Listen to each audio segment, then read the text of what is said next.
Arrow সিস্টেমের মতো অভেদ্য আকাশ প্রতিরক্ষা ব্যবস্থা থাকায় বরাবরই আত্মবিশ্বাসী ইসরায়েলি প্রতিরক্ষা বিভাগ। তবে গেল জুনের পর আবারও ইরানের অত্যাধুনিক ক্ষেপণাস্ত্র প্রমাণ করল এই প্রতিরক্ষা বলয় মোটেও দুর্ভেদ্য নয়।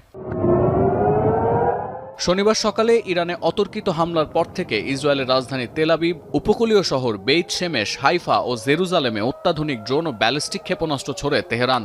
এতে প্রাণহানির পাশাপাশি মারাত্মক ক্ষয়ক্ষতির কবলে পড়ে ইসরায়েল। 3 স্তরের আকাশ প্রতিরক্ষা ব্যবস্থা থাকা সত্ত্বেও ইরানের হামলা ইসরায়েলি শহরগুলোতে ক্ষয়ক্ষতির যে চিত্র দেখা গেছে তা নজিরবিহীন। চিজি আইসক্রিমের সাথে ভেলভেটি কেকের মিশ্রণে পোলার রেড ভেলভেট আইসক্রিম, মন ভালো থাক। প্রশ্ন ওঠে, অত্যাধুনিক এতগুলো আকাশ প্রতিরক্ষা ব্যবস্থাকে ফাঁকি দিয়ে কিভাবে ইসরায়েলে হামলা চালাচ্ছে ইরান? বিশ্লেষকরা বলছেন, স্যাচুরেশন অ্যাটাক বা একসাথে কয়েকশো ড্রোন, ব্যালিস্টিক ক্রুজ ক্ষেপণাস্ত্র ছুঁড়লে এদের গতিবিধি একসঙ্গে নজরে রাখতে পারে না প্রতিরক্ষা ব্যবস্থার রাডার ও ট্র্যাকিং সিস্টেম। আর তখনই মিসাইলগুলো প্রতিরক্ষা বলয় ভেদ করে মূল লক্ষ্যে আঘাত হানে। পাশাপাশি মিসাইলের সংখ্যা ইন্টারসেপ্টরের চেয়ে বেশি হলে ঠিকমতো কাজ করে না এসব প্রতিরক্ষা ব্যবস্থা।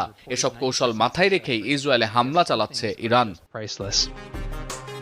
ইসরায়েলকে কোণঠাসা করতে শব্দের চেয়ে দ্রুতগামী ও মাঝপথে গতিপথ পরিবর্তন করতে পারে এমন ফাত্তা 2 মিসাইল ও হাইপারসনিক ক্ষেপণাস্ত্র ব্যবহার করছে ইরান। সাধারণ ব্যালিস্টিক ক্ষেপণাস্ত্র রুখতে দক্ষ হলেও অ্যারো 3 বা ডেভিসলিং প্রতিরক্ষা ব্যবস্থা সবসময় ফাত্তার মতো ক্ষিপ্রগতির ক্ষেপণাস্ত্র শনাক্ত বা ধ্বংস করতে পারে না। ফলে এটিও ইসরায়েলের মাথা ব্যথার কারণ হয়ে দাঁড়িয়েছে।